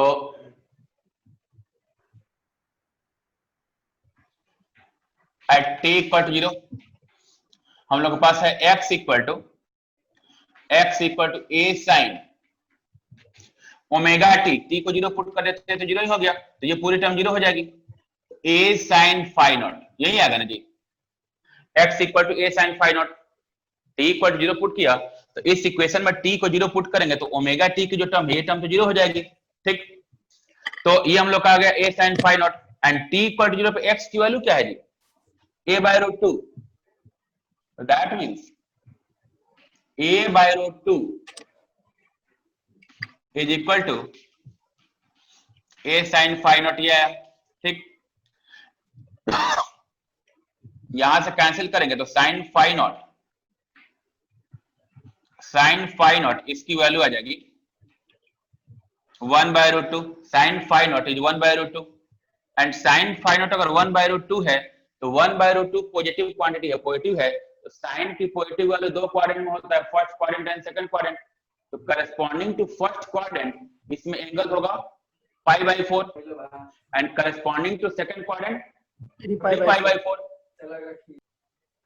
So that means φ0 is equal to π/4 and 3π/4। ठीक, दो फेज एंगल आ गया जी। ठीक, अब ये दोनों फेज एंगल जो है, एक फेज एंगल जो है 0 से π/2 के बीच में लाई कर रहा है, दूसरा फेज एंगल जो है π/2 से π के बीच में लाई कर रहा है। अब हम लोग को यहाँ पे ये चीज देखना है कि इन दोनों में से कौन सा होगा, तो यहाँ पे वेलोसिटी की जो वैल्यू है ये डिसाइड करेगा। वेलोसिटी कितना है, -10। वेलोसिटी नेगेटिव है ना जी, तो वेलोसिटी अगर नेगेटिव है तो सिंपली अगर मान लो कि मैं डायग्राम प्लॉट करके देखूं इसको, तो सपोज यहाँ पे हम लोग डायग्राम प्लॉट करें तो ये मीन पोजीशन हो गया, ये हम लोग का प्लस ए हो गया, ये माइनस ए हो गया एंड पार्टिकल जो है पार्टिकल a/√2 पे है। a/√2 पे हम लोग ये चीज पढ़े हैं कि पार्टिकल जो है पार्टिकल की दो पॉसिबल डायरेक्शन हो सकती है, एक जो है यहाँ से पॉजिटिव एक्सट्रीम की तरफ जा सकता है एंड दूसरा मीन पोजीशन की तरफ लौट सकता है। तो अगर पॉजिटिव एक्सट्रीम की तरफ जा रहा होगा तो इसकी वेलोसिटी पॉजिटिव होगी लेकिन वेलोसिटी क्या दिया है, निगेटिव। तो वेलोसिटी निगेटिव दिया है यानी कि ये पॉजिटिव एक्सट्रीम से मीन पोजीशन की तरफ आ रहा है। एंड अगर ये पॉजिटिव एक्सट्रीम से मीन पोजीशन की तरफ आ रहा है तो इसका फेज एंगल क्या होगा, 3π/4। अगर पॉजिटिव एक्सट्रीम की तरफ जा रहा होता तो π/4 होता, 0 से π/2 के बीच में। लेकिन ये तो पॉजिटिव एक्सट्रीम से लौट रहा है, तो पॉजिटिव एक्सट्रीम से लौट रहा है तो π/2 से π के बीच में होगा, यानी कि फेज एंगल 3π/4 होगा। ठीक, फेज एंगल तो कैलकुलेट कर लीजिए, फाई नॉट तो आ गया 3π/4। अब एक चीज बचा हम लोग का एम्पलीट्यूड ए की वैल्यू। एम्पलीट्यूड ए कैलकुलेट करने के लिए फिर से जो वेलोसिटी का जो एक्सप्रेशन है उस एक्सप्रेशन का यूज करेंगे।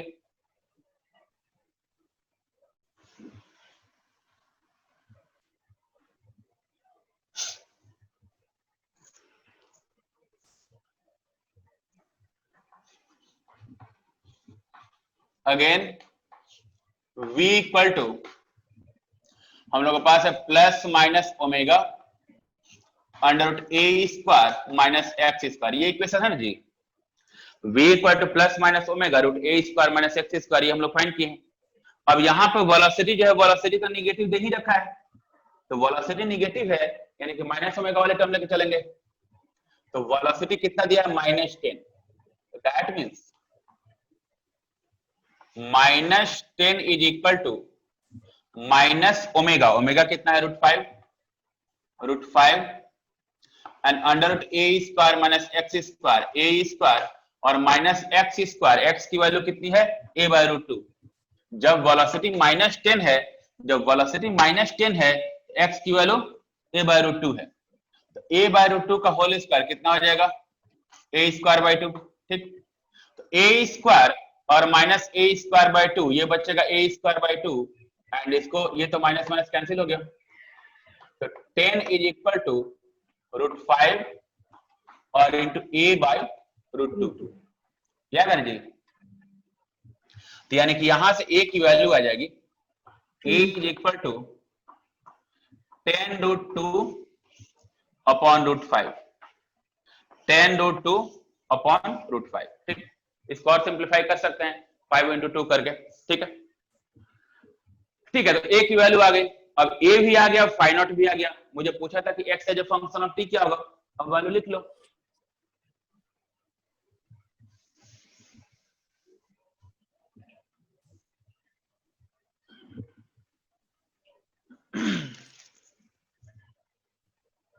तो that means x as a function of t is equal to a 10√2 upon √5 sin omega t sin √5t and plus phi naught कितना है 3π/4।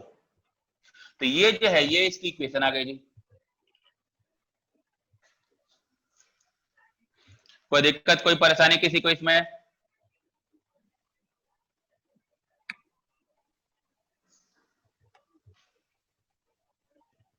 No sir. ठीक है,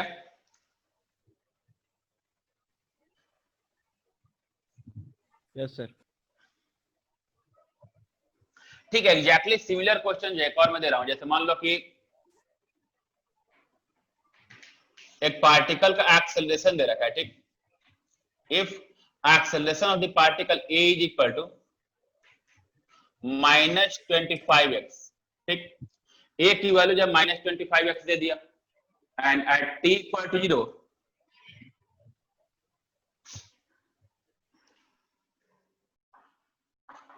at t equal to 0 x equal to a/2 and v equal to +5 meter per second,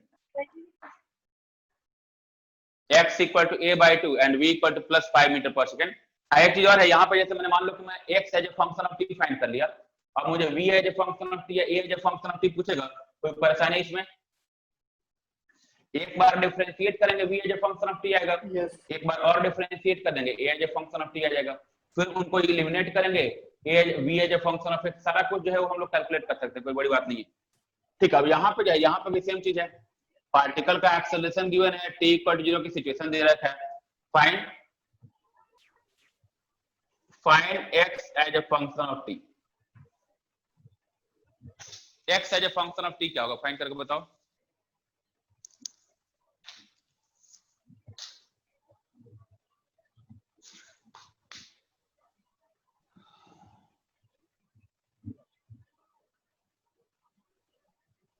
sir 2/√3 sin 5t plus pi by 6। 2/√3 2/√3 sin 5t plus pi by 6। अच्छा ठीक है। 5√3a/2 sin 5t plus 5/6।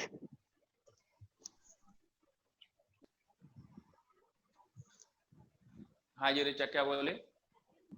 5√3a/2 sin 5t plus 5/6। a/2 कैसे आएगा जी? a की तो value find ही करनी है तुमको।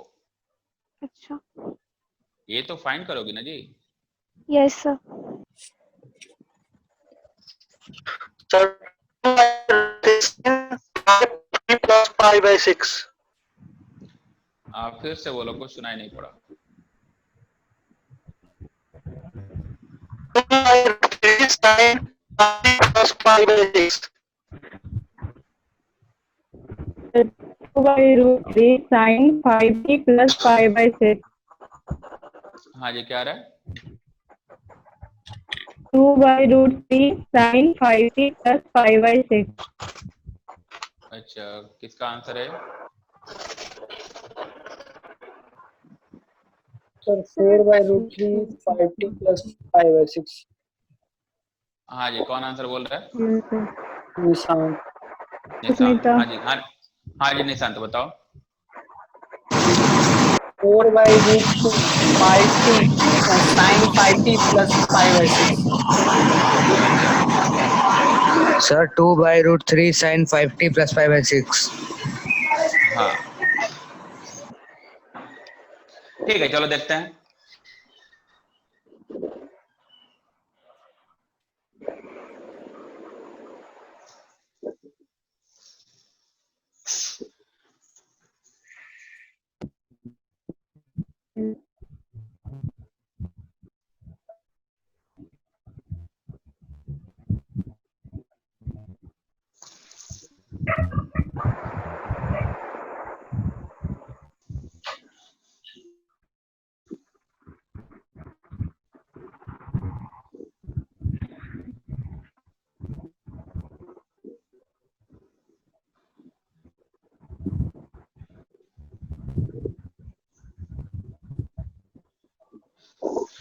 ठीक है यहाँ पे अगर देखा जाए तो एक तो है कि डायरेक्टली हम लोग को एक्सेलरेशन दे रखा है, तो एक्सेलरेशन ए जो है a इक्वल टू -25x है, इसको मैं माइनस ओमेगा स्क्वायर एक्स ये बोल सकता हूँ। ठीक है a equal to -25x minus omega square x. ठीक यानी कि यहां से ओमेगा की वैल्यू आ गई ओमेगा इक्वल टू 5। कोई दिक्कत है इसमें, कोई परेशानी? ओमेगा जब 5 फाइंड किए तो that means x equal to a sin omega t a sin 5t plus 5 naught, ये हम लोग बेसिक इक्वेशन लिखेंगे। एंड अब इस इक्वेशन के लिए मुझे फाइंड करना है, चीजें कैलकुलेट करनी है। इनिशियल वैल्यू यहाँ पे दे रखा है t इक्वल टू 0 पे x की वैल्यू a/2 दे रखा है और v की वैल्यू +5 दे रखा है। इन वैल्यूज को पुट करते हैं तो at t equal to 0 x की वैल्यू क्या है a/2 is equal to a sin t को 0 पुट कर दिया तो 5t तो 0 हो गया, a sin 5 नॉट। ठीक है एंड यहां से अब कैंसिल हुआ, that means 1/2 is equal to sin 5 naught ये होगा। ठीक है एंड यहां से sin थीटा की वैल्यू अगर 1/2 है तो 5 नॉट जो है ये हो जाएगा π/6 एंड 5 π/6, दो वैल्यू जाएंगे जो होगा ना जी। यस तो 5 नॉट जो है π/6 एंड 5 π/6 आ गया। अगेन बोल सकते हैं कि यहाँ पर जो वेलोसिटी दे रखा है ये वेलोसिटी पॉजिटिव है, वेलोसिटी पॉजिटिव है यानी कि पार्टिकल जो है मीन पोजीशन से पॉजिटिव एक्सट्रीम की तरफ जा रहा होगा, एंड अगर पार्टिकल मीन पोजीशन से पॉजिटिव एक्सट्रीम की तरफ जा रहा है तो उसका फेज एंगल कितना होगा? 5/6 होगा। 5/6। तो फेज एंगल फाई नॉट जो है 5/6, ये तो कैलकुलेट कर लीजिए। अब आती है वैल्यू की, ए की वैल्यू।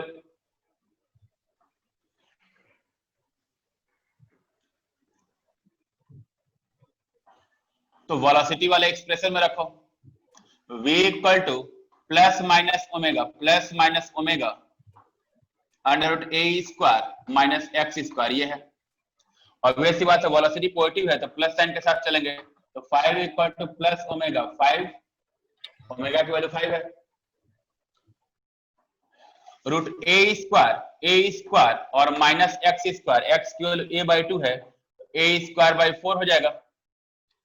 ये 5 कैंसिल हुआ, यानी कि 1 is equal to a square minus a square by 4, 3a square by 4 root 3a बाई 2 आएगा। तो दैट मींस a की वैल्यू आ गई, a इक्वल टू 2/√3। यही आ रहा है जी? Yes sir. a equal to 2/√3, and एक बार a की वैल्यू 2/√3 आ गई तो अब हम लोग को ये जो है x as a function of t लिखना है। तो that means x as a function of t होगा, x as a function of t is equal to a 2/√3 sin omega t, 5t. sin 5t and plus phi naught pi/6। ठीक, ये question आया होगा? Yes, sir.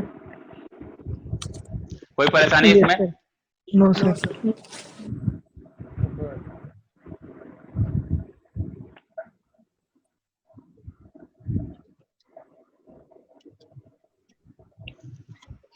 ठीक है,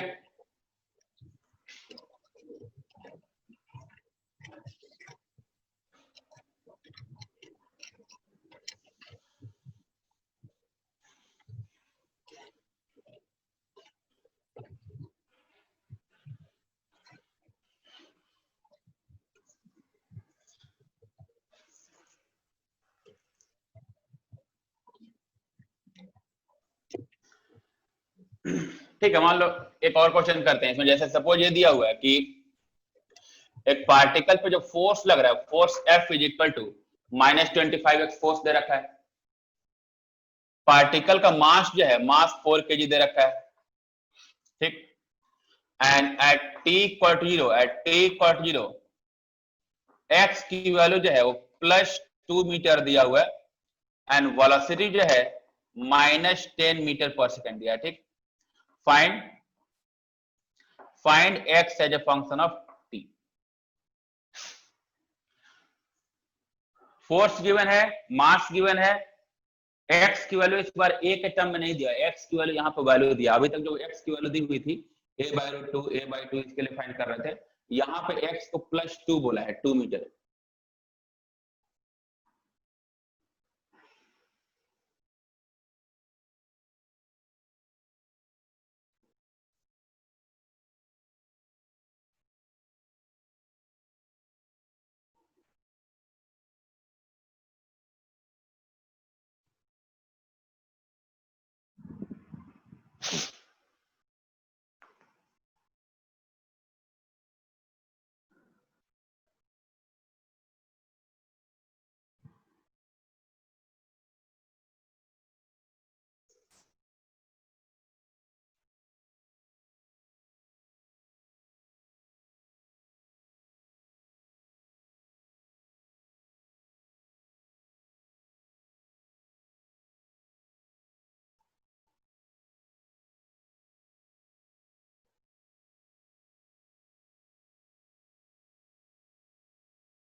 कोई find किया क्या? सर 2 रूट सर सॉल्व हो जाएगा। 5 sir 2 root 5 sine 5/2 t plus pi minus sine inverse 1/√5। अच्छा अच्छा, Yes, sir. Sine inverse 1/√5। Yes Yes, sir. Pi minus sine inverse, अच्छा, ये माइनस है सर वहाँ वेलोसिटी।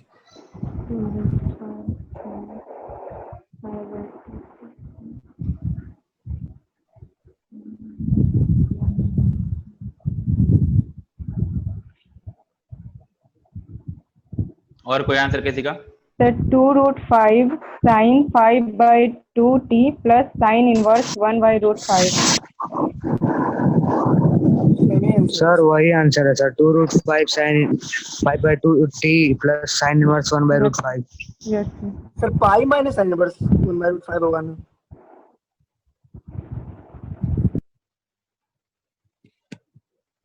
अच्छा ठीक है, देख लेते हैं।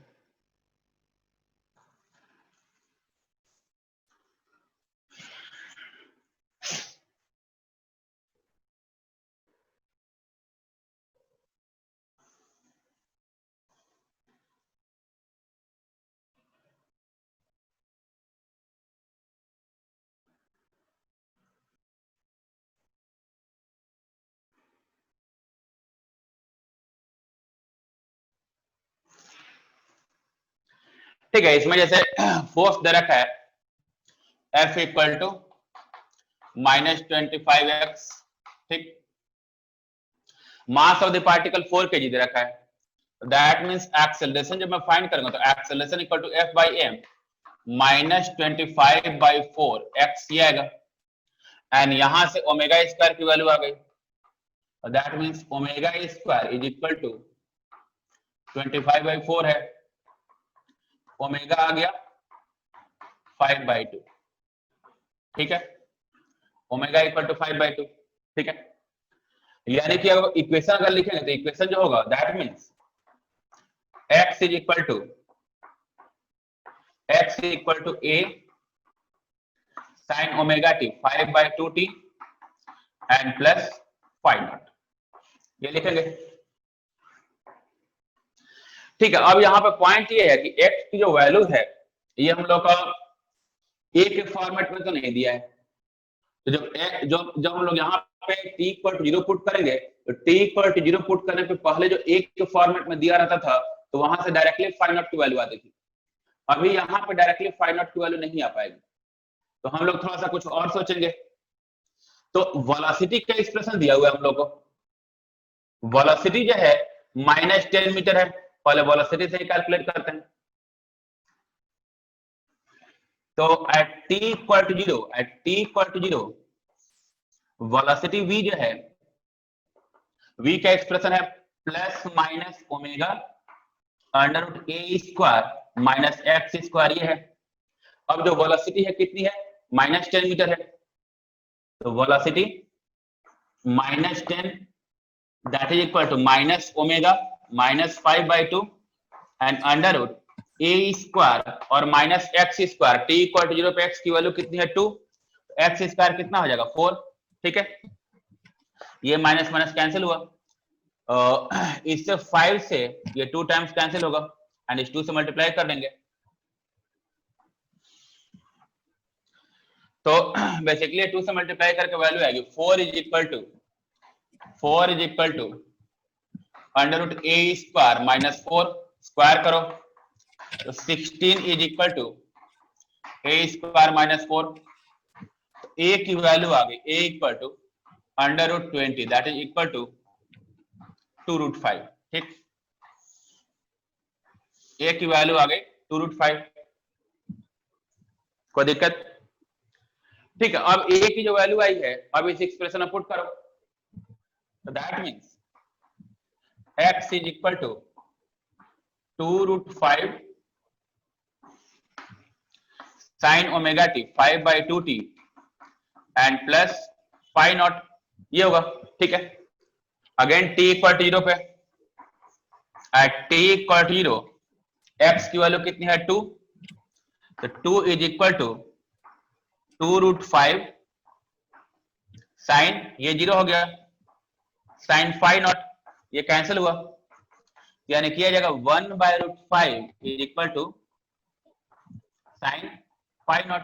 ठीक, अगेन जो है साइन थीटा जो है, साइन थीटा अगेन पॉजिटिव आ रहा है। ठीक, तो साइन थीटा अगर पॉजिटिव है तो एक चीज कंफर्म है कि इसकी दो वैल्यू आएगी, एक फर्स्ट क्वाड्रेंट के करस्पॉन्डिंग, दूसरा सेकंड क्वाड्रेंट के करस्पॉन्डिंग। तो करस्पॉन्डिंग टू फर्स्ट क्वाड्रेंट अगर हम लोग फाइंड करें तो that means phi naught is equal to आएगा sine inverse 1/√5, sine inverse 1/√5 and corresponding to second quadrant इसकी वैल्यू होगी पाई माइनस साइन इनवर्स 1/√5।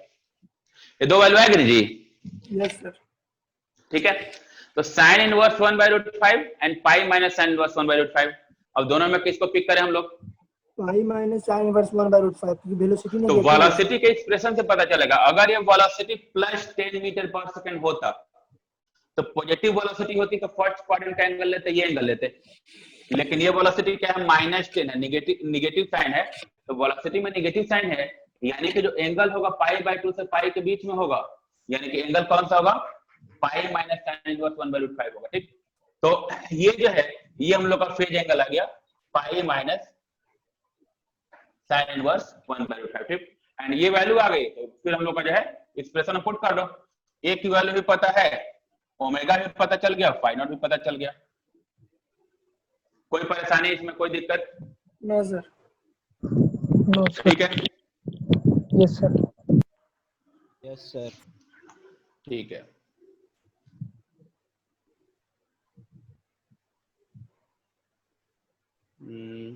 ठीक है, चलो आज इतना ही करते हैं, नेक्स्ट अगले क्लास में कंटिन्यू करेंगे हम लोग। सर थर्मो का लास्ट क्लास का रिकॉर्डेड बोले थे अपलोड आज हो जाएगा? थर्मोडायनेमिक्स का last class, Tuesday last class जो का एक्स्ट्रा क्लास रिकॉर्डेड नहीं है। नहीं, लास्ट क्लास का रिकॉर्डेड पूरा नहीं होगा जी। सर वो जो 6 से 7 में हुआ था वो वाला। हाँ वो हो जाएगा, लेकिन जो सर एक्स्ट्रा क्लास का जितना हो पाएगा कर दीजिएगा। ठीक है, एक्स्ट्रा क्लास का वैसे देखो कुछ कुछ रिकॉर्डेड नहीं भी हो पाएगा, लेकिन आज का तो रिकॉर्डेड है, आज का तो मिल सकता है शायद। बाकी मैं देखता हूँ लास्ट क्लास का अगर मिलेगा तो मैं अपलोड करा, मुझे उम्मीद है कि लास्ट क्लास का शायद नहीं हुआ है थर्मोडायनेमिक्स का, अगर होगा तो मैं अपलोड करा दूंगा। ठीक है ना सर? थर्मो का पैकेज भी सर, थर्मो का पैकेज नहीं मिला है? नहीं सर लेने गए थे सर मगर थर्मो का नहीं मिला। अच्छा ठीक है, मैं उसका सॉफ्ट कॉपी जो है ऐप पे अपलोड कराता हूँ, तो कल इसका सॉफ्ट कॉपी, थर्मो का जो सॉफ्ट कॉपी होगा वो आप लोगों को मिल जाएगा। ठीक है सर इसका भी कर ही दीजिएगा। किसका? Sir SHM। अच्छा हाँ, ये भी तो स्टार्ट हो गया तो इसका भी करना ही होगा। SHM तो मिला होगा ना जी तुम लोगों को? यस सर, SHM है रोटेशन वाले में। हाँ रोटेशन वाले में तो SHM है सर, हम सबको नहीं। ठीक है, मैं जो है ना उसको कर दूंगा, सॉफ्ट कॉपी जो है मैं अपलोड करा दूंगा। ठीक है, ओके सर। ओके सर, ठीक है, चलो good night. Good night sir. Good night. Good night sir. Good night sir.